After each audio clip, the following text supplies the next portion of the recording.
gonna help out just a little. We're gonna do something different. First off, I would like to just say I'm so grateful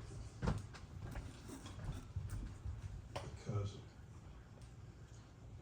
if you've ever walked that path,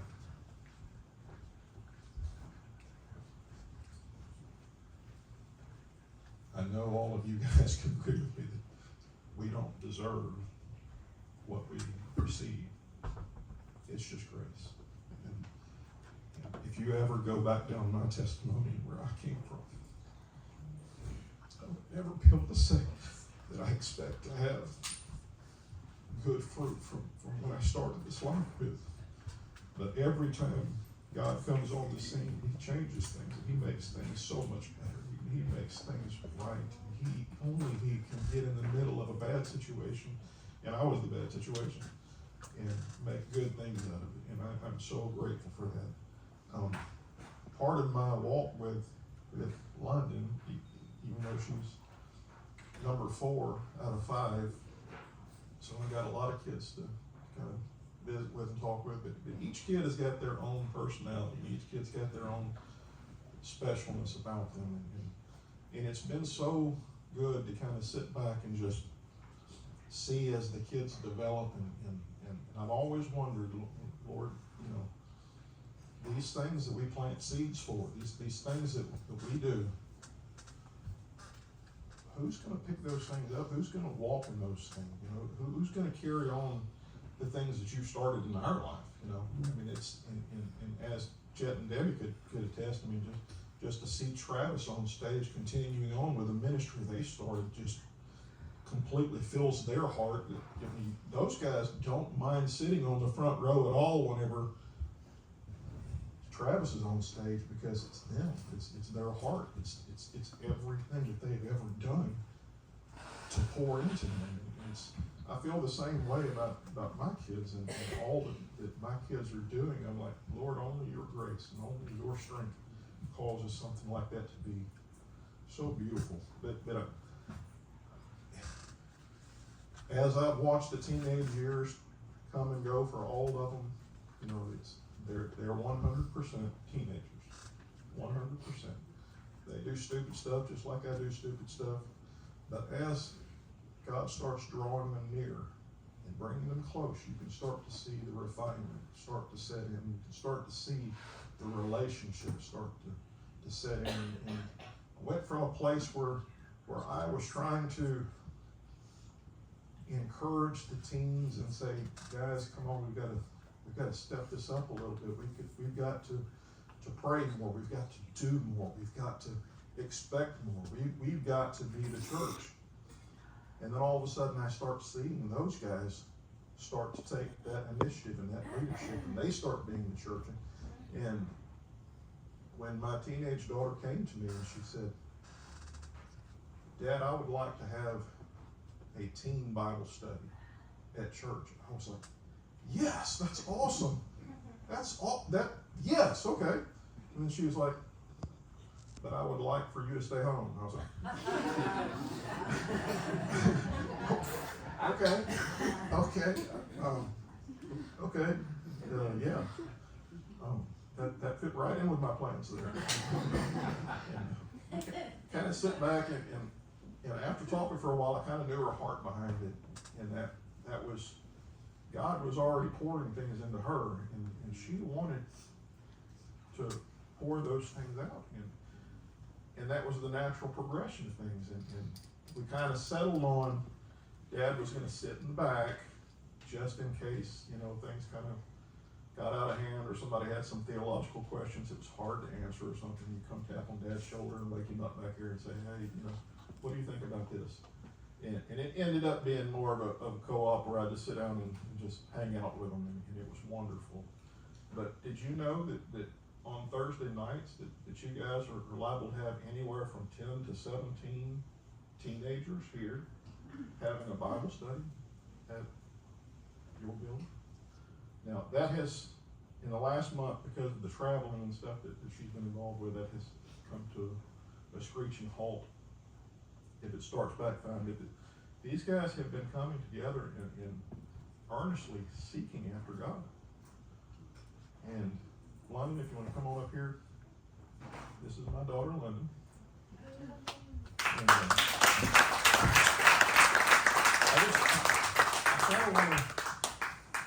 I kind of want to do this like as a question and answer thing, if you don't mind. Feel free to just take over anytime you want to, but there are some questions that I have that I feel like, everyone here would like to know.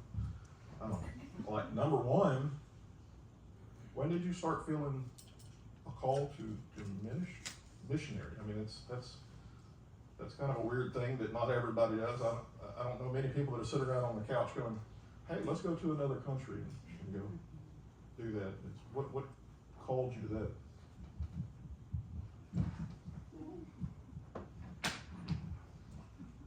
Okay, so not even just now, but over the past 2 years, I felt called to mission work, and I would randomly bring up ideas to my parents about even graduating early and going off for a few months and going and doing it. But I never thought anything like that I would ever have the actual opportunities to do until, let's say, I think it was in February or April maybe, something like that. I started looking into different programs, and even then I was like, whoa, this is way too much money, I don't even know where to start. But then I just started applying. I started actually putting in the work and putting in the effort to get out there. And so I started doing that. You're still in high school, right? Oh yeah, I'm still a senior at this time, or during the time of doing this. Did you get a job? Yes, I had a job, everything like that, trying to save up and for college, everything like that. I'm a bowler, so I had that going on too. I had a lot going on, but this was something really important to me, so I started applying to different things. I got accepted into a few different ones. I didn't really know where I wanted to go. I just kind of trusted that God would lead me to the one that was meant for me to go to. The one I went to actually had called me. They're the only one who reached out personally, and I just got to talk to the leader over the group and just hear a little about their mission, and I knew that was the one for me. So even after that and everything, I didn't know what to do after that. I didn't have any kinds of funds. I literally had nothing except talking to this person and saying I got accepted into it and that I would have to raise money. So then I started praying about it, that God would help make a way for that. And I talked to Uncle Chet and everything like that, and he wanted to talk to the church about it. And y'all have been so amazing, and through the church and through different communities like VN and just friends from even Bowling Alley, they were all donating and helping me raise this money. And people from Facebook, everything like that, and I ended up getting all the funds raised for that. And so there's that. So what kind of money was in there? Oh, okay. It was a lot of money. It was a 2-week trip, actually. So imagine that. And then flights. I had to fly from here to Connecticut to the Dominican, and all kinds of stuff like that. Even just flying back, it was a whole lot. And then actually to stay there. It probably ended up being almost $3,000 to do all of this. So I was able to get all of that funded.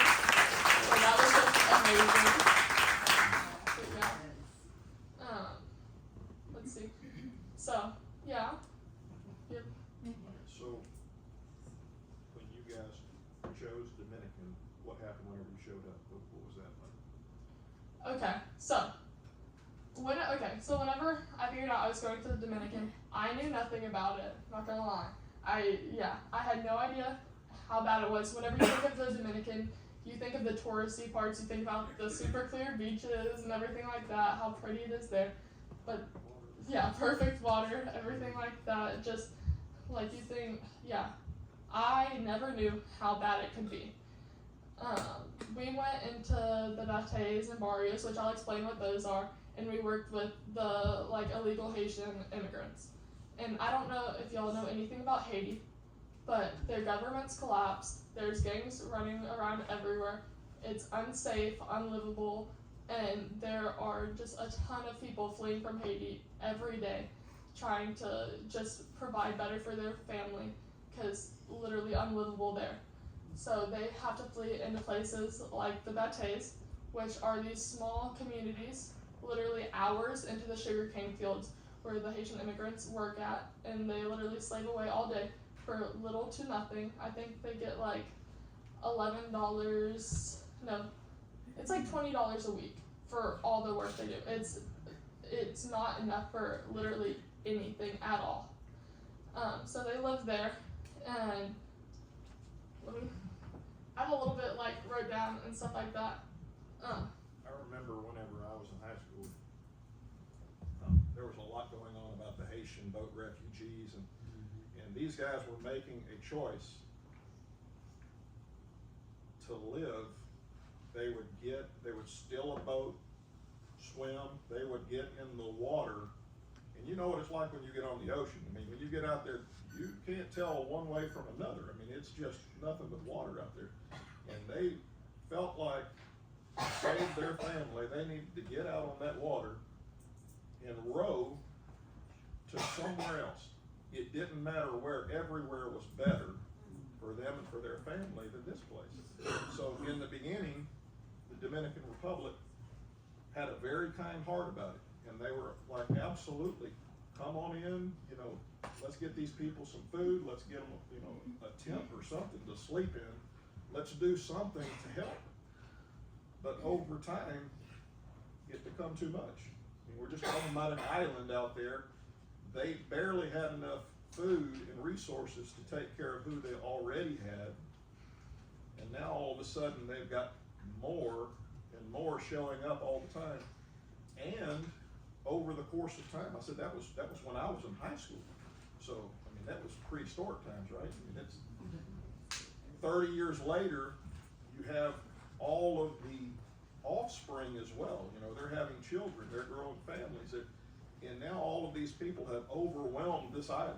They can't get enough food. They don't have enough resources to buy enough food. I mean, everything is just coming to a political head where those who are natural born to the Dominican are saying, get these people out of here now. It's no longer a kind environment, it's a hostile environment.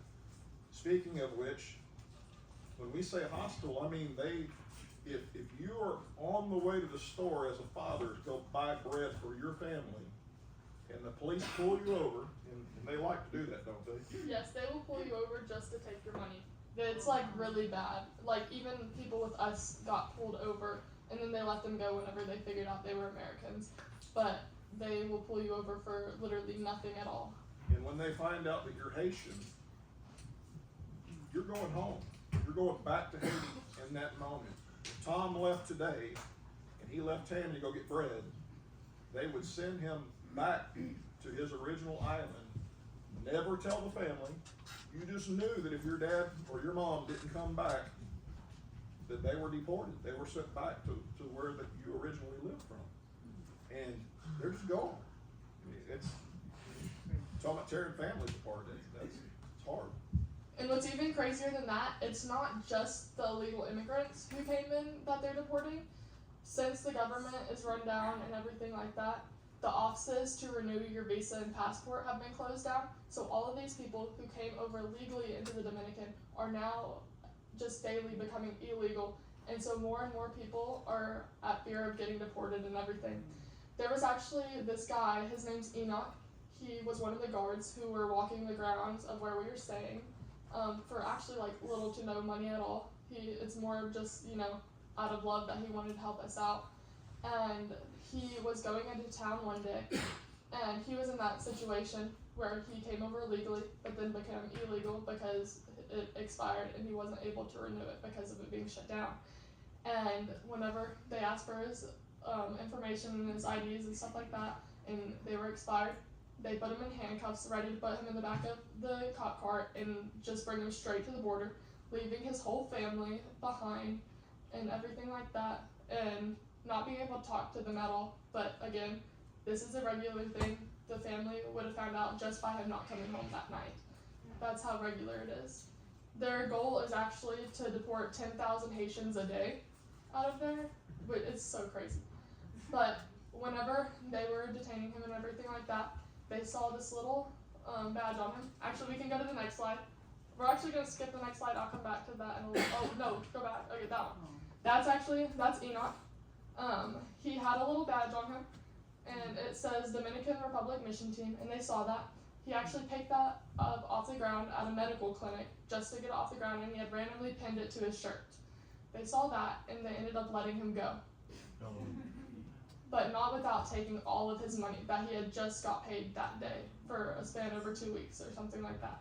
And even though it wasn't a lot of money, it was like $115, that was all the money he had, and he was using that towards his daughter's education. And so he just lost all of that.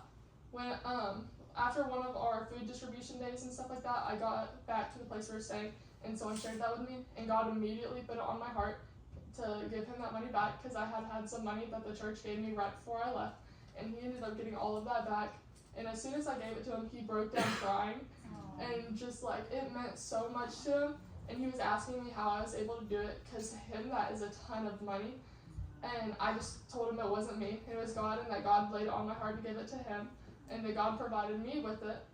And he just could not stop thanking God. The amount of times I just saw him praying in the corner after that, and every day after that, he would come up to me multiple times a day, actually just giving me the biggest hug ever, telling me every day he's never gonna forget me. Just, it's these special connections that just mean everything. Even though it wasn't a big thing for me, it meant the whole world to him.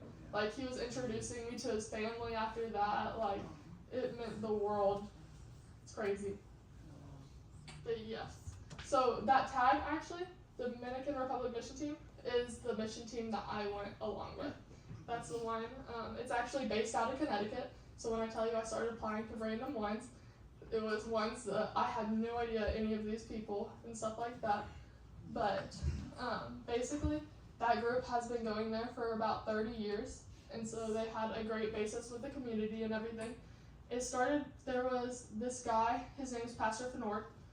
He was a Haitian pastor of a Haitian church, and someone in his congregation was pregnant with her 10th child, and she was having a lot of difficulties and stuff, and she went to the hospital to get help, and they denied her, and she ended up dying because of it. And God laid it on his heart to build a hospital somewhere that like they can go and they can get the help they need. And that's where our group came in. The first year there was 11 people there, and they were clearing out this stump in the middle of the city and digging holes and putting in like the cement base, stuff like that.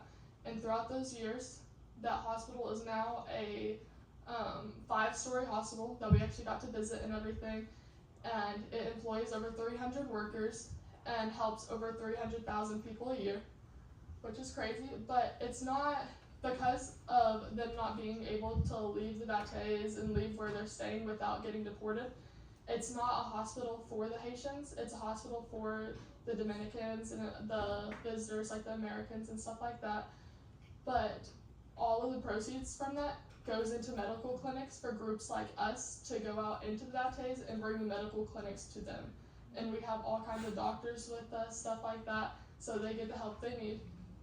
There were so many stories. I only did medical clinic one day, but just the stories I heard, the God stories, where these people would have died without having the medicine we brought them and everything like that, it was crazy. We had a dentist with us, and they were literally pulling teeth daily from the infection they had. And these are kids too, that just, they have no access at all to healthcare. So yeah. What was it back then? Okay, yes, let me get into that now. Okay. So, Abate, it is the little community in the sugarcane fields, like the one that's hours into the sugarcane fields where the Haitian workers work and everything like that. And these communities, they started as like little tin homes and stuff, and throughout the years, our group and other groups have helped build the homes. You can actually go to the next slide. That's kind of what they look like now. There's no electricity. There's barely any access to education. There's a few of them, the ones that we've built, we built these small little homes. Well, it's a little bit bigger than a home and everything like that, but there's schools and churches along with it. And it's just their own little community. There's no access to clean water, and then like I said, there's no access to health care there either. But this is where they live and everything like that.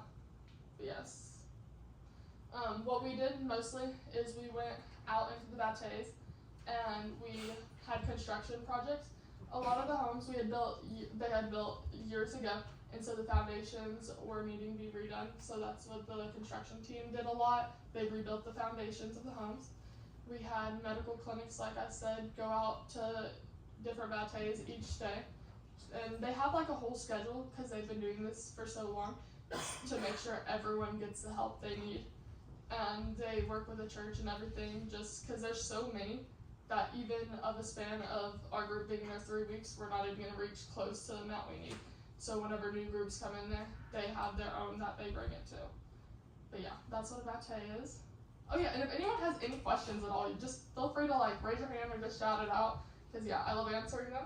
What are those houses made out of? I think they're like cement and brick, maybe? Block? Yeah. You try to zoom in? Yeah, like he said, just kind of whatever they had. Yeah. But That's not brick. So one of the questions that I have for you is, you know, you said that you went to hospitals, you said that you helped with construction. That also afforded you guys to do a BVS for the kids. Tell me about that. So, along with going in the bateys, we also went to these things called barrios, which is like the next step up from a batey, and it's more like out of the city a little bit. I'm pretty sure those are more for the ones who are legal but became illegal, and they're already in there and everything, but they can't leave, so it's the same kind of situation. They don't have access to, they have access, well, some have access to electricity and stuff, but they don't have access to clean water, healthcare, and stuff like that. So we did the same thing with that. We brought it to them, and I got the amazing opportunity to go serve at a VBS there. I was actually one of the like top 2 people who ran it and organized it.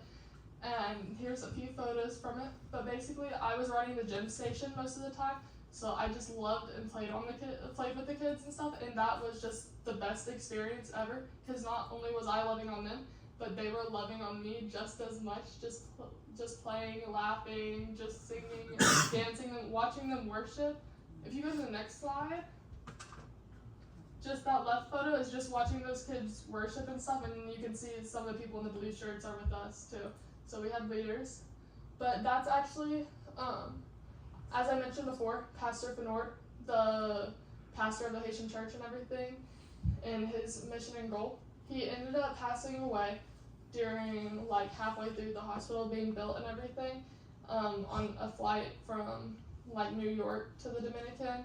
It ended up crashing, but his wife, Pastor Elsa, ended up continuing on his vision, and they finished the hospital, and then their next project was to build a private Christian school in one of the barrios, which is the school I went to. It's called Joe Hartman.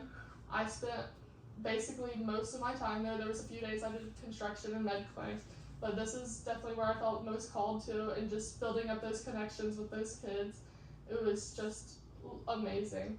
And the difference between them going to a private school and a public school, I talked to a lot of them. I had Google Translate on my phone, so I got to do that. And then there's some older kids there who had already went through this school, and they just who are now in college, and they know English now, and they just got to share the experience when they first started going to public school, and then when they changed over to private.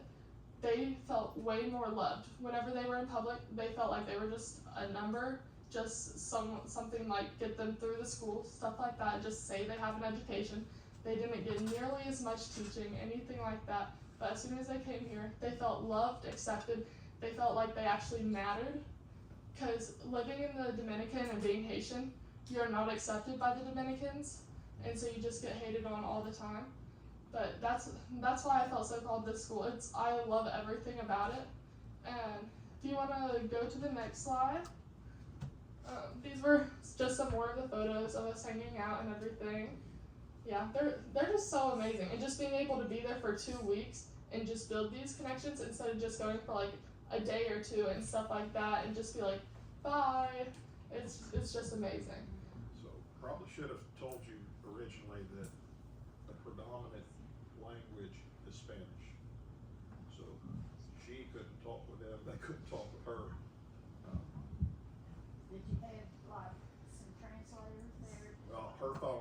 Google Translate on her That's phone, all. so she would be able to at least have an understanding of what they were saying. And there was a couple of translators. Yeah.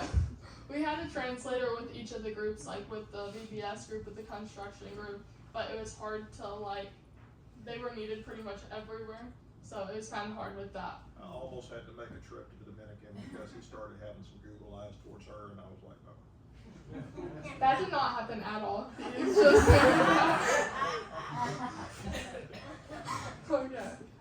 Alright, you can go to the next slide.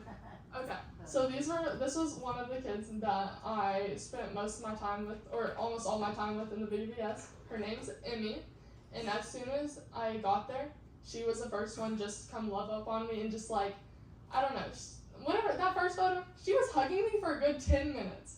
It was the sweetest thing in the whole wide world. And she just kept on telling me how much she loved me. And they can't say it in English, so they said "te amo," and it's so cute. That's "I love you" in Spanish. And the second photo is the day VBS was over, and I had to say goodbye.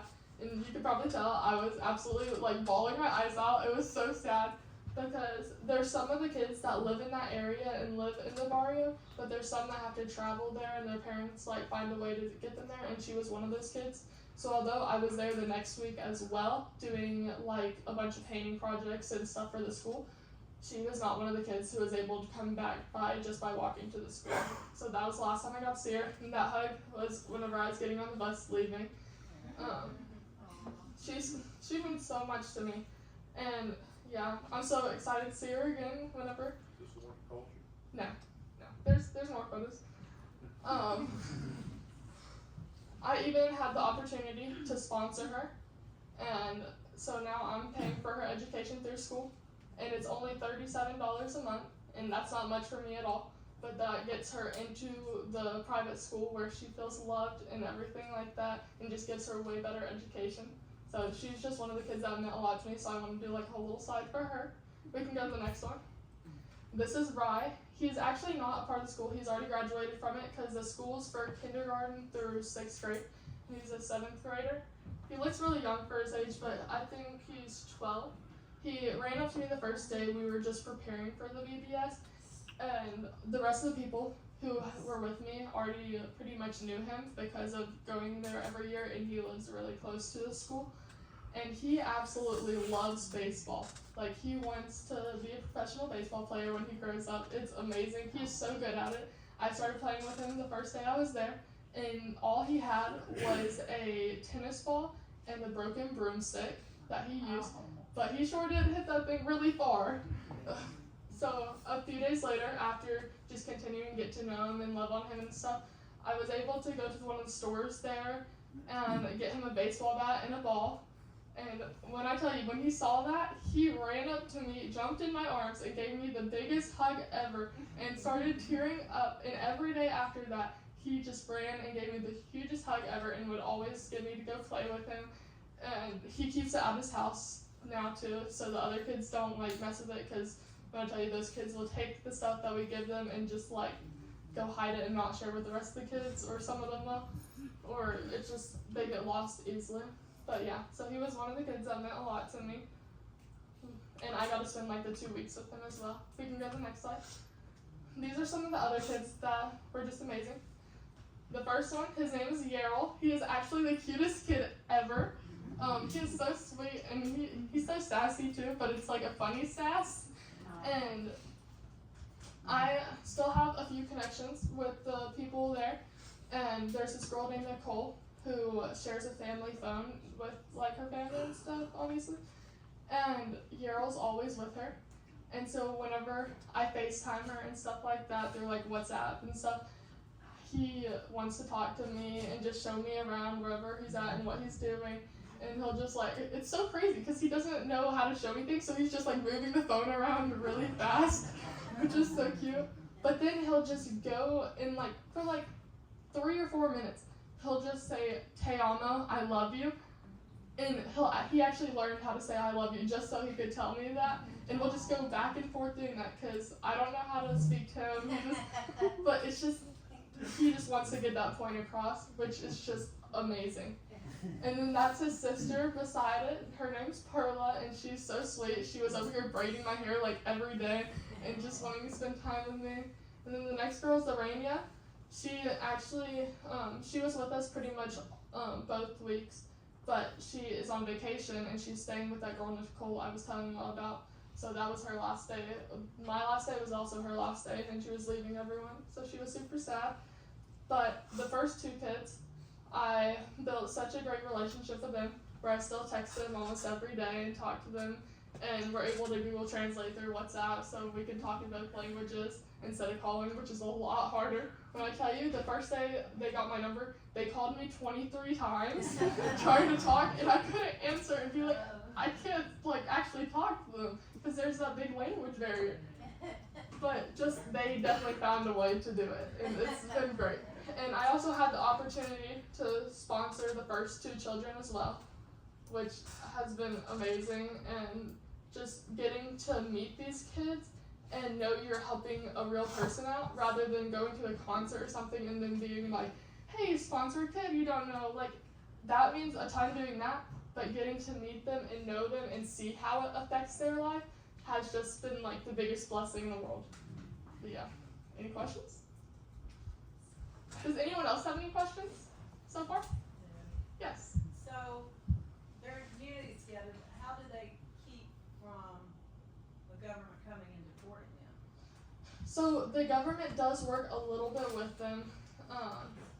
There's certain areas that's like off limits for the government to go, because they're also helping the government out by working in the sugarcane fields and stuff like that. So they have that kind of little relationship with them. As long as you stay in your corner, we'll leave you alone. But they don't have the help with the food or the water, it's just horrible. But I will say, somebody here changed their major. That's for the end. Fine. Yeah. He is over here trying to like jump in front of me, and yeah, he's kind of crazy. You're right. Yeah. Yeah. You asked him to stand up there with you too. Yeah. Well, he actually offered, and I was like, yeah, I don't hate the idea. That was like during youth class this morning. He was like, we're gonna do this stuff. Yeah. So that's where I spend most of my time, Joe Hartman, and that is literally my favorite place ever. When I tell you that this guy is, You're done with I know. When I tell you I love that place so much, I almost had an opportunity to go there this August and go work with them again, because they actually needed a school teacher there, and someone had mentioned the idea to me, and I literally called my mom during that, and I was like, Mom, I think I'm gonna stay, I think I'm gonna. And then she did talk me down, and we decided that I'm gonna, go through college first and fulfill my commitment with the school I'm going to and everything like that, and then we'll bring up the idea again. But yes. Okay. So you can go to the next slide as well. This is also at the school. That's the court for like the basketball court. I don't know why I couldn't remember the word basketball, but that's what it looked like before. And in the second week, we did more of painting the school, and because you can tell how bad it is right now, and we were able to paint all of the walls white around, and we had a teenager who actually painted those murals, which she did amazing, which is crazy, and we painted all of them like that. They did some of them the week after I left too, so that's why I only have that photo of the small one. And then She was a teenager with you guys. yes, she was, I think she's like a sophomore in high school. She's amazing actually. And we didn't just do that, we also made a whole hopscotch court, and it's beautiful. I couldn't find a photo of it though, so I'm gonna find some, and if anyone wants to see it, there's that. And then we also made a 4-square court.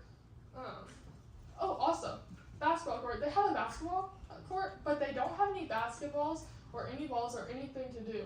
It was actually really sad. So whenever I went to the store to get the baseball bat, I ended up getting some basketballs and some volleyballs and some hula hoops. When I tell you, they were so happy. Like, they loved it all. They were even playing, and there's some fencing around that. and the basketball ended up landing on the fence and popped it. It was so sad. But the person who threw it was actually someone else with our mission team playing with the kids, and so he ended up going and buying another one. So that was good. Okay, we can go to the next one. I don't know what's next. Okay, so like I said, the other things we did, well, actually that first photo is us painting the walls, getting it all primed and getting the white paint on it. That was my day in medical clinic. That day we actually paired up with a bunch of other organizations. In the day I chose, it wasn't like a normal one. Normally we go into the Baptiste and we go in a very small church, which is like the size of, I don't know, it's like this little corner area. It's very tiny actually, and they do a whole medical clinic there. It's very like smushed, but you see a ton of people, see a ton of families, and just a ton of problems, honestly. But that day we went to one of the barrios, or not even, it was outside of barrio, but the Haitians were still able to come see us. But like I said, we paired with a bunch of other groups, and they even got it like, our group was on the news, and so were the other groups there, and we were able to help the people there. I was just doing vitals, but just to do vitals and just see the smiles of all these people, and just knowing they were getting help, it was amazing. Just, yeah. And then just seeing them walk out with the medication they needed just to, live was amazing. They had the hugest smiles on their faces. They would all say thank you in Spanish, but that's totally okay. And it was just so sweet.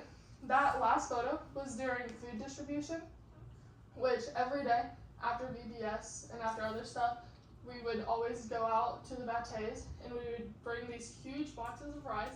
You can't really see it in that photo, but we'd also bring a bag of supplemental stuff, like we had oil, spaghetti, just a bunch of random things, sardines, and we'd bring it to each of the houses. And that would last them a good amount of time. But when I tell you there's like 10 people living in those small houses I told you about, it's crazy. And I was even in some of them, and they're tiny, super packed, I don't know how they do it actually. But we would bring them the food, and we would pray over them, and we had a translator with us. And so they would translate what we prayed and just share the hope that we were praying over them and stuff. Which was great. God stretched me so much during that time too. Never would I thought I would be over here praying over people like that, because I was scared to pray in front of just like one-on-one with someone. And I was over here praying over whole groups of families and with a whole group behind me too, which was really crazy. But yeah, that was just an amazing moment on its own. And each time that bus would pull up, you would just see the kids swarming, not to come grab the stuff, but just to come and jump in the arms of all the Americans and just to be loved by them. It was amazing. I don't know what the next slide is, but we can go ahead and go to it. Oh, okay. This was during food distribution, and this girl's name is Suleika. She was the first girl that I ever saw and everything, and she ran and jumped in my arms, and she is so sweet and cute and just amazing. And anytime I would put her down, she would start crying, absolutely bawling, even if it was just to dance with her. She just wanted to be in my arms the whole time. There was even one day we came and we threw a party for the people there, and we had clowns and a bunch of speakers and a bunch of music and stuff like that, and we just came to spend time and love on the kids. She was in my arms the whole entire time, where I could not even dance with the other kids. And I would try to put her down and dance with her, and she did not like it. And she ended up falling asleep on me for a whole hour. But when I tell you, it was the sweetest thing ever. Whenever I gave her back to her mom, she absolutely started bawling, screaming. It was really sad. And then she found her way back to me whenever I was getting on the bus, and so I was able to say goodbye to her again. And then as the bus was pulling off, I just looked back, and she's just sitting on the ground screaming and crying. It's so sad leaving them. But just to know you're going to come back and see, a lot of the people who go and do the mission trip, you just make so many great connections that you just want to go back. And having these photos, I can just share with them, and there's a lot of people. Okay, there's so much to say, but then just organizing it, it's crazy. Okay. Just them going 30 years and everything like that, they have made so many connections with these kids. and just looking beside me and seeing one of my friends who had came before, just seeing the kids run up to their arms, remembering their names, them remembering them, and just them, I don't know, it's just the best thing in the world. It's amazing. Just the connections. But yeah, she is one of the girls that meant a lot to me. We can go to the next slide. Okay, not only was God stretching me in prayer and stuff like that, He also put it on my heart to lead a devotional of like 70 people of our group, which is really crazy. It was really crazy. So there's a photo of me doing that. And even the night before, I had been praying about it for a little bit. And let me just tell you, I was the only teen who volunteered to do this in the span of like 3 weeks. And after I volunteered, my friend who came with me volunteered as well. But we were the only teens who did it the whole time. The rest were like elderly pastors and just people who were like big leaders in the group. So us coming in, first time, not knowing a single person, saying we would lead these devotionals, it was crazy. And so many people just came up to us and told them how they just think that's amazing. But even the devotional, the night before, I had a word that I knew I was going to say and everything like that I thought God gave me. But then the next morning, we got up for sunrise just to, everyone wants to experience sunrise there. It's so pretty. And God gave me a different word, and so I ended up talking about it.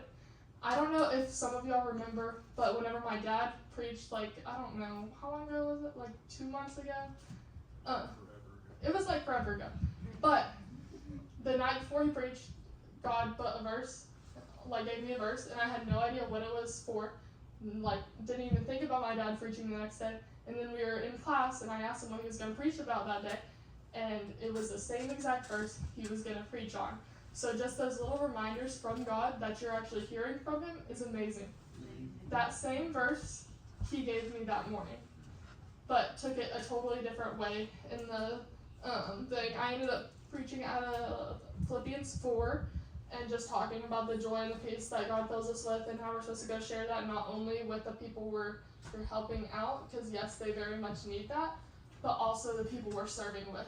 There was a lot of people in our group having a lot of problems. There was a ton, I don't know, the devil was just really trying to get people. There was a ton of people who was having death in their family.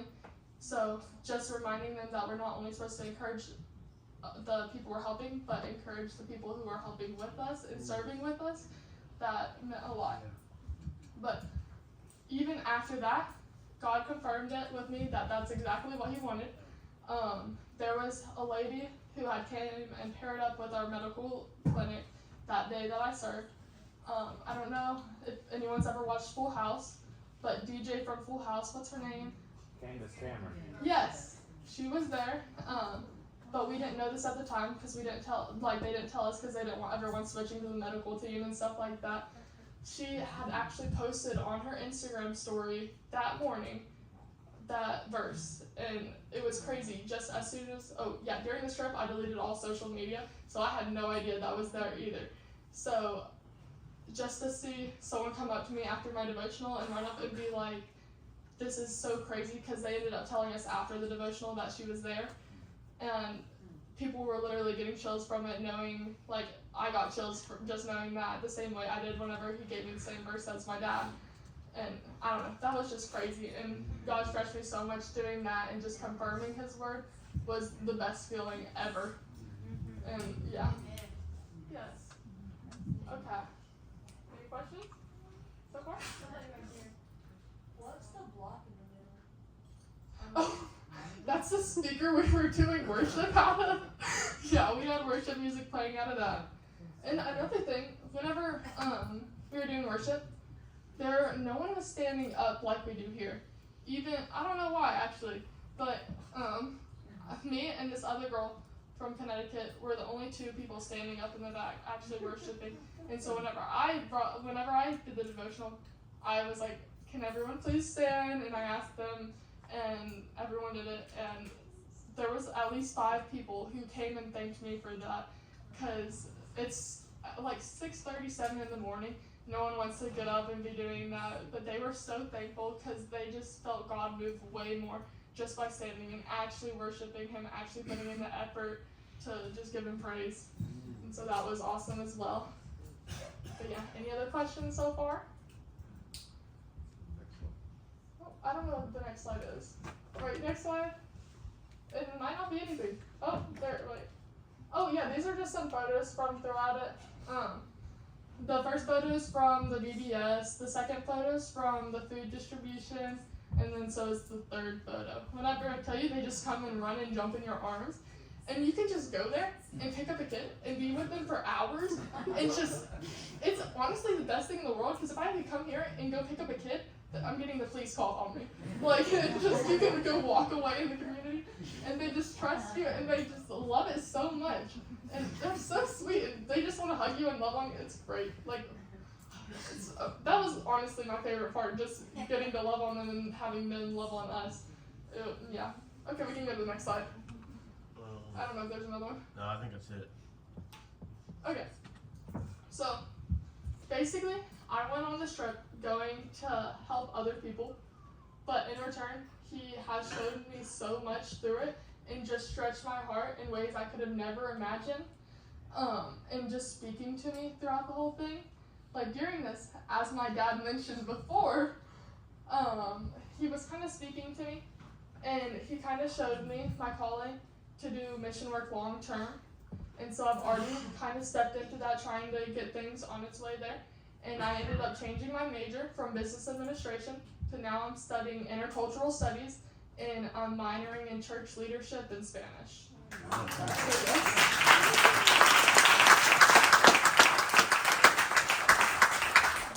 And just to see the way that God aligns things before, like what school, like what normal school just has those things, but God aligned it where I'm a bowler, introduced that to me, where I got good enough where I'm able to go to one of the best colleges for bowling, for women's bowling, where it's a private Christian university who supports all of this and has those programs to help grow your faith and everything like that and get you introduced into the real world like that.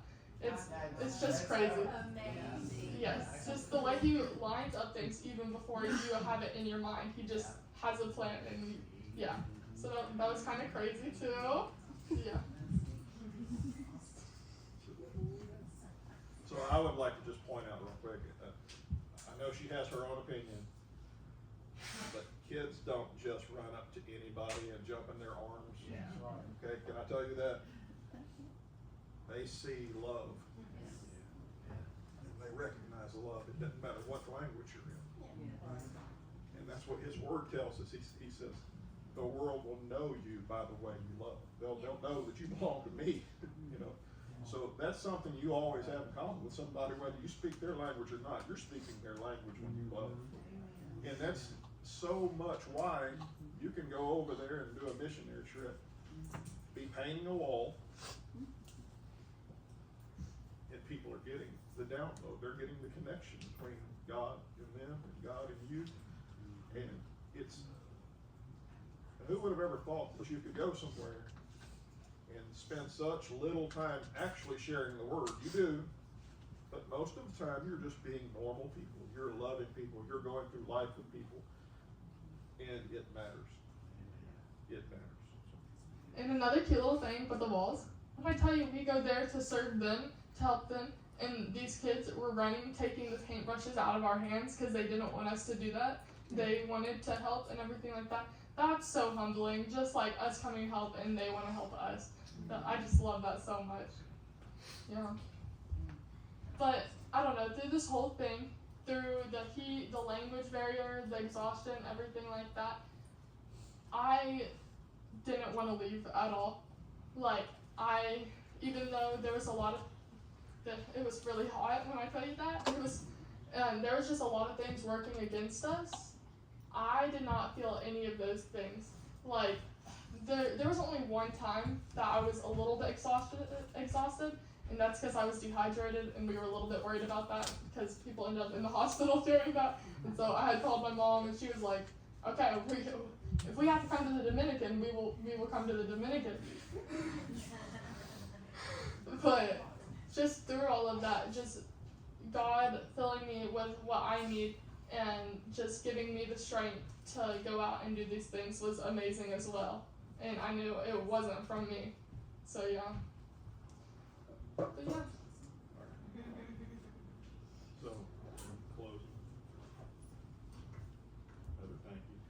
Oh, yeah. I just want to say thank you to all of y'all because I definitely couldn't have done it without y'all.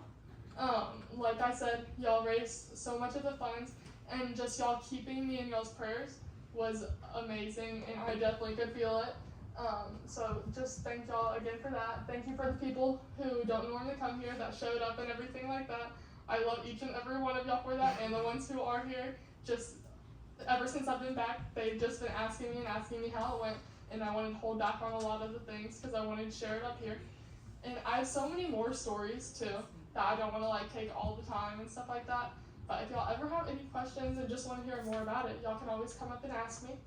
I did have a person ask me about if you feel called to donating and helping out and stuff like that. I would always suggest Joe Hartman School because how much that has impacted me and how much I've just worked with those kids. So if you ever just feel led to do that, you can always come up to me and I can get you connected with that. But yeah. Oh, also, through this, I've also had the opportunity to like go back and serve again, and something I definitely want to do. And I will actually be going back in January, as long as I've talked to my advisor and stuff like that, because it's the first week of classes. But I've already talked to a bunch of people, and because of the school, because it's a Christian university, they are totally up for things like that, and they allow it all the time. And so just like I said, what other school would just allow you to do that? And just God aligning that has been amazing. And if anyone feels called to or led to and wants to get in touch with me about maybe joining that or get that. Sorry, did I say that out loud, Josh? But yeah, if y'all have any questions at all, just come to me and I'll definitely get y'all the information and stuff. But yeah. So people could go with you on one of the trips, or they could just help to support? They can come with me. It would be amazing to have more people. When I tell you, I was talking about y'all so much to these people, and the group that I went with, they were all based out of like New England area. There was no one from the South, and so whenever Man, and they thought that was crazy that these two random girls from Tennessee on a Google search came and traveled with a group that they had no. It started some really interesting conversations. But yeah. I think that's all I had. Any questions? Yeah. Oh, it's not just in January either. There's also another trip next summer too. But those dates aren't out yet. But I do have the dates for January if anyone's interested. And it's not as money as I said because it's not 2 weeks. It's only a 1 week thing for that. But yeah. And if you're like she was, where you're like, this is something that speaks to me, but I don't know that I could ever pull that kind of money together. It just reminds you what Ken tells us all the time: God pays his own bills. Yes, ma'am. Haley. Are you gonna live there forever? Daddy won't let her. Like he said, but I'll definitely be going back, and yeah, that's definitely a place that I'm looking into more the long-term time, if that's where God is calling me to. But it's definitely in my mind. Does it have anything to do with that interpreter guy That's hilarious. That's hilarious. She deferred the question. She didn't answer. They were the interpreters. Dude tried to like flirt with the girls. I'm not gonna lie. When I tell you, there was a lot of guys. My friend who came with me came home with a boyfriend. I'm not kidding at all. My daughter's not coming home before. Like in her suitcase? I have too many plans for my life that I want to get there before I even think about that. So. My daughter Summer, I told you a little bit earlier. Well, first of all, her daughter, my granddaughter Abigail, several years ago, she went with a church group, and she said she talked exactly like you just did, mainly about the kids and how they're just they just immediately fall in love with you.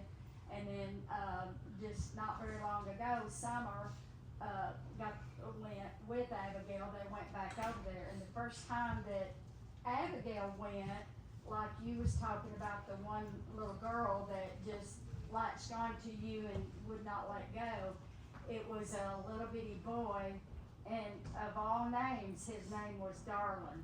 and so Abigail, she couldn't, like you was saying, she couldn't do any work for Darlin hanging on to her. She said it was just, he would not, you know, he would get upset if she tried to put him down and everything. So it's really neat to hear that, you know, these kids are just, I don't know if they're just so starved for attention. I'm sure they get love from their parents, but maybe not in the way that when y'all go there, I don't know, but there's something so special about how these little kids are just hungry for Americans to come over and give them love, and like you stated, Abigail said the same thing, they literally showed that they wanted love more than gifts, really.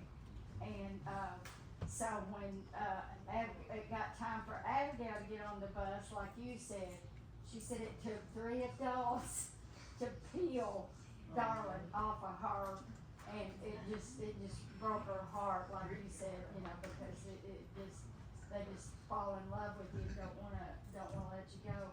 So many years later, when she got to go back, I've got pictures. She definitely met up with him, and he was quite a bit older. And she said he was too big for her to pick him up, but he kept his arms around her waist the whole time she was there. So that's just neat. That touches me, I think, more than anything about these little children, you know, and how loving they are, even though they're living the way they are. But I guess they can do it because they don't know what it's like to have a better life, I guess. And going off of that, there was also a family that came with us from Connecticut, and the mother was a missionary, and the father actually came from the Dominican Republic. He was born and raised in the Baptistes, and he became an interpreter for the group and everything like that. And so then, you know, whole love story, everything like that, just as you can imagine. And they now are doing a ton of ministry work. Going back, whenever they went with us, they were actually there for a month, and they just went and visited their family in the Bate and stuff like that. But just having someone who grew up in that and who was able to share with us how the kids felt, he told us how I mentioned the party that we did. He said moments like that, the kids never forget. He can remember every single time he would see the Americans pull up in the bus, just ready to just throw a party for them and spend time with them, just to love them, not even just to do the work for them, but just to spend time with them means the absolute world. And just, not even just what I'm saying with that, but they brought their whole family with them. And when I tell you, these kids are 9, 11, and 13, and I have never met kids who wanted to serve more. I did not hear a single complaint out of these kids, and they were doing just as much as us, or what they could. They couldn't do all the cement stuff, but they were over here taking vitals, they were painting. They had the biggest heart to serve, and just seeing that from just American kids and wanting to go serve there and just wholeheartedly was amazing in itself. And I'm even going there in about actually less than a month to go visit their church, and I'm going to Connecticut, staying there to go see a bunch of the people I've met on the trip. But yeah. That's wonderful. So if any of you guys ever have the heart or the desire to go and do missionary like that, if it doesn't work out schedule-wise, pray about it. But there are also other venues. Some of you guys who worship and serve with us in Trace Dish, y'all know Joe Moore. And Joe Moore goes to Papua New Guinea twice a year. He also does Mexico, I believe, twice a year. But these are all different times, so if your time doesn't line up for January, if that's not the time, you can sneak away. But you have another time during the year. There's other venues, and options out there. Or you can be just like God did to London and just grab something out of Connecticut, of all places, to take her to the Dominican. So, But I also want to say, you do not have to go overseas if you want to serve. yeah. You can do it right where you're from. You can serve in communities like, I don't know, some of y'all know Vian and Trace Diaz. That's a great way to get involved just by showing up and serving in your youth group, doing what my dad does with the homeless ministry. Or even just going, helping people out, loading groceries in a car for an elderly person. Those are all just ways to serve that you can get involved that just mean the world. Like even coming back from the trip and everything like that, you just want to help more people out, even if it's just here, because you want to continue what you were doing even from home. Yes. Yeah. You love people like that. But yeah. All right. Goodbye, London. Oh.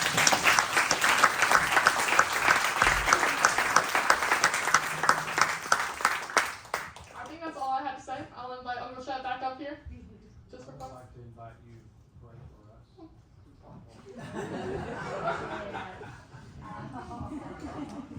He did.